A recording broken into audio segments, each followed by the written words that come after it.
Ndeha hamantatra voambolana vaovao.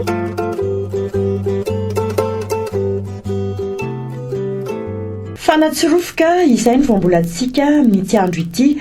Ny fototeny misy ity dia tsirofoka. Ny fanatsirofoka dia fomba entina manatsirofoka mampiditra manosika avy hatrany.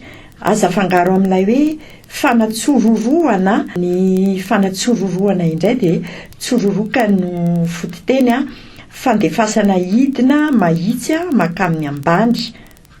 Dia misy teny anankiray ihany koa mifanatsahana amin'izy reto mitovy fototeny amin'ilay fanatsororoana dia ny fanatsororoka. Tsororoka ihany koa ny fototeny fomba entina manatsoroka mandefa hidina mahitsy makamin'ny ambany mitovy ihany. Ilay hevitra fanindray fandefasana moa indray fomba indray kosa.